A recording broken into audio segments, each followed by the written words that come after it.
AR ரகுமானின் சகோதரியோட மகன் அப்படிங்கிற பெரிய அடையாளத்தோட தமிழ் சினிமாவுக்குள்ள நுழைஞ்சாலும் தன்னோட 19வது வயசுல வெயில் படம் மூலமா தன் சொந்த காலில் நின்றவர். 120க்கும் மேற்பட்ட திரைப்படங்கள், 500க்கும் அதிகமான வெற்றி பாடல்கள், 20க்கும் மேற்பட்ட படங்கள்ல கதாநாயகன், இப்படி தமிழ் சினிமாவோட தவிர்க்க முடியாத இசையமைப்பாளரா வலம் வருவர் தான் ஜி வி பிரகாஷ். ஆனா இவ்வளவு பெரிய லெஜெண்டரி பயணத்துல ஜி வி பிரகாஷ் கண்டிப்பா இந்த படத்துக்கு தேசிய விருது கிடைக்கும்னு ரொம்பவே எதிர்பார்த்து அப்புறம் கிடைக்காம போன மாஸ் ஹிட் படங்கள் என்னென்னு தெரியுமா? சமீபத்து பேட்டியில் அவர் இதை பத்தி ரொம்பவே மனந்திறந்து பேசியிருக்காரு.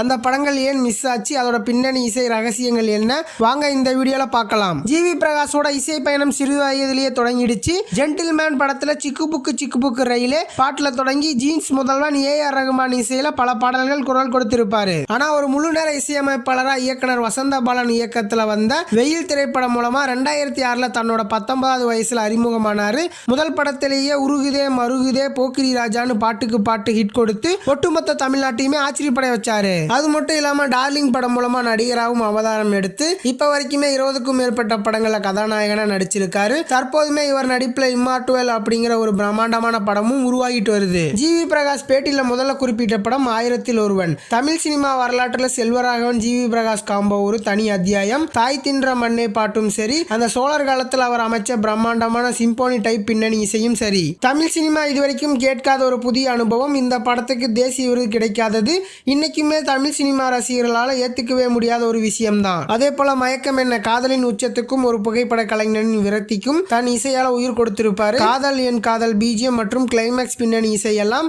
இன்னைக்குமே வைபு மெட்டீரியல். அடுத்து தமிழ் சினிமாவின் கோல்டன் காம்போன்னு சொல்லப்படுற வெற்றிமாறன் தனுஷ் ஜி வி பிரகாஷ் கூட்டணி. பொல்லாதவன் மற்றும் ஆடுகளம் படங்களின் பின்னணி இசை அந்த படங்களின் கதைகளத்திற்கு அவ்வளவு உயிரோட்டத்தை கொடுத்தது. குறிப்பா ஆடுகளம் படத்துல தனுஷுக்கும் வெற்றிமாறனுக்கும் தேசிய விருதுகள் கிடைச்சது. ஆனா மதுரை மண்ணின் உணர்வுக்கும் சேவல் சண்டைக்கும் தன் இசையால வெறியேற்றின ஜிவிக்கு தேசிய விருது மிஸ் ஆனது மிகப்பெரிய ஆச்சரியம். அதே போல வெற்றிமாறன் இயக்கத்தில் ஆஸ்கார் வரைக்குமே பரிந்துரைக்கப்பட்ட விசாரணை படத்திலையும் பின்னணி இசை ஒரு அமைதியான புயலை போல கதையோட பயணிச்சிருக்கும். இதே பேட்டியில ஜி வி பிரகாஷ் சுட்டிக்காட்டின மற்றொரு முக்கியமான படம் மதராசப்பட்டினம். 1940களின் மெட்ராஸை தன் மெல்லிசையாலும் பூக்கள் பூக்கும் தருணம் பாடலாலும் கண் முன்னாடி கொண்டு வந்திருப்பாரு. வெயில் அங்காடி தெரு எளிய மனிதர்களின் வாழ்க்கையும் அவர்களின் வறுமை மற்றும் வலிமையும் தன் இசையால கடத்திய விதம். காக்கா முட்டை சர்வதேச திரைப்பட விழாக்கள் பல விருதுகளை கூச்ச இந்த படத்திலையும் ஜிவியின் பின்னணி இசை ரொம்பவே இயல்பா கதையோட ஒன்றி இருக்கும். எவ்வளவு படங்கள் எதிர்பார்க்கும் போது விருது கிடைக்கலைனாலும் ஜி வி பிரகாஷ் சோர்ந்து போகல. மக்களோட அன்பை விட பெரிய விருது எதுவும் இல்லைன்னு தன் உழைப்பை தொடர்ந்து கொடுத்துக்கிட்டே இருந்தாரு. அதோட பலனா சூர்யாவின் சூரரை போற்று, தனுஷுவின் வாத்தி மற்றும் சிவகார்த்திகேயன் அமரன் திரைப்படங்களுக்காக